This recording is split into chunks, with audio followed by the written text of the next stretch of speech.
আসুন আমার বিশাল করে, দেখুন মানুষের সুশাসন, দেখুন ডেভেলপমেন্ট। আসুন আমার বিশাল করে, দেখুন মানুষের সুশাসন, দেখুন ডেভেলপমেন্ট। নেশাকে শিল্প করেছিলেন আপনারা, গাঁজাকে শিল্প করেছিলেন আপনারা, বিভিন্নভাবে যুবকদেরকে ব্যাপতে পরিচালনা করেছিলেন। আর আমরা যুবকদেরকে সঠিক দিশা, সঠিক লক্ষ্যে পৌঁছাতে চাই। আমাদের যুব সংগঠন যুবকদেরকে সঠিক একটা দিশা দেখাতে চায়। আসুন আমার বিশাল করে, দেখুন মানুষের সুশাসন, দেখুন ডেভেলপমেন্ট। গতকালকে রাত্রে 10:30 নাগাদ আমার থানার সাব ইন্সপেক্টর এসআই রাকেশ দেবনাথের কাছে একটা সিক্রেট ইনফরমেশন আছে যে ঘনিয়ামারাতে সিরাজুল ইসলাম ঘনিয়ামারা বাড়ি, তার বাড়ির ঘরের মধ্যে প্রচুর শুকনো গাঁজা মজুদ আছে। তো এই খবরের ভিত্তিতে সে আমাকে একটা চিঠি ইস্যু করে।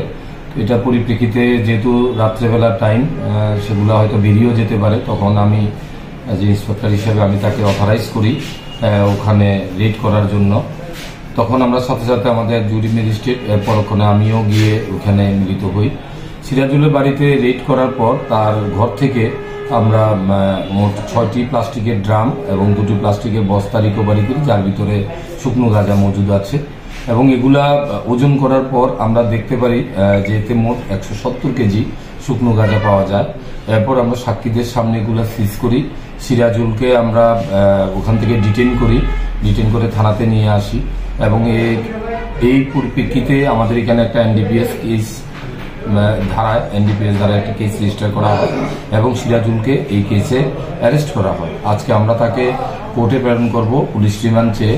আমরা দেখব এই মালগুলি কোথা থেকে এসছে এবং আর কে কে জড়িত আছে এই ঘটনার সাথে। আসুন আমার বিশাল করে, দেখুন মানুষের সুশাসন, দেখুন ডেভেলপমেন্ট। নেশাকে শিল্প করেছিলেন আপনারা, গাঁজাকে শিল্প করেছিলেন আপনারা, বিভিন্নভাবে যুবকদেরকে ব্যাপতে পরিচালনা করেছিলেন। আর আমরা যুবকদেরকে সঠিক দিশা, সঠিক লক্ষ্যে পৌঁছাতে চাই। আমাদের যুব সংগঠন যুবকদেরকে সঠিক একটা দিশা দেখাতে চায়। আসুন আমার বিশাল করে, দেখুন মানুষের সুশাসন, দেখুন ডেভেলপমেন্ট। আসুন আমার বিশাল করে, দেখুন মানুষের সুশাসন, দেখুন ডেভেলপমেন্ট। নেশাকে শিল্প করেছিলেন আপনারা, গাঁজাকে শিল্প করেছিলেন আপনারা, বিভিন্নভাবে যুবকদেরকে ব্যাপতে পরিচালনা করেছিলেন।